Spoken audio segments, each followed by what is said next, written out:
Hello, everybody. Today we are going to continue with punctuation and learn about commas. Last time we learned about ending punctuation. We saw exclamation marks, question marks, and periods. Today I'm going to show you a short video about commas and then we'll do some comma practice.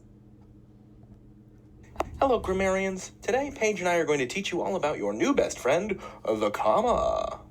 It is a piece of punctuation that has many functions, and we're just going to broadly overview them today.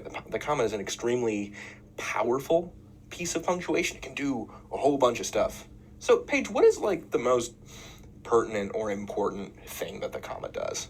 I would probably say that it is separating sentence elements. Okay.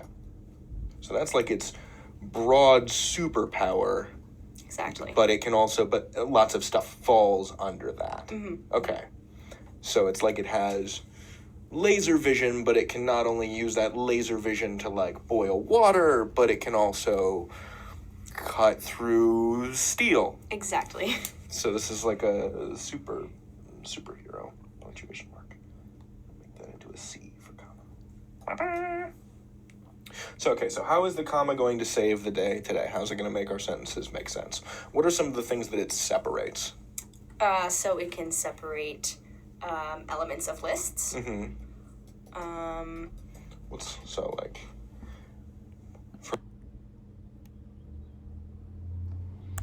This video sucks.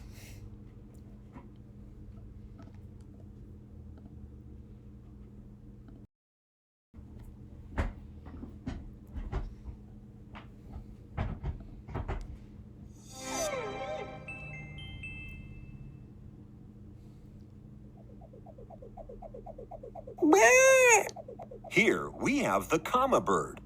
It sits on the line in the middle of a sentence and takes a little rest.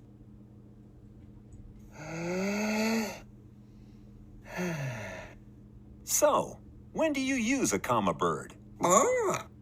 When you want to add some extra information to a sentence, you separate it with a comma. It lets you take a little rest and breathe before going on. The different parts of the sentence are called a clause. Here is a sentence with two parts, two clauses. My friends and I were hungry, so we ate an amazing pizza. Ideas are linked together with a comma.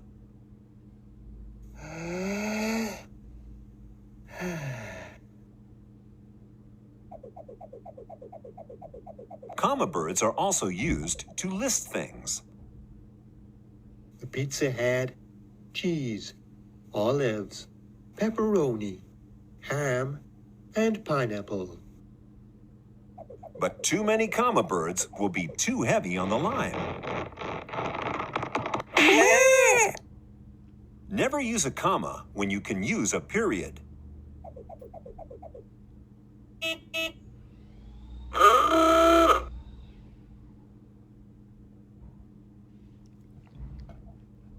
All right, so that was a fairly simple explanation.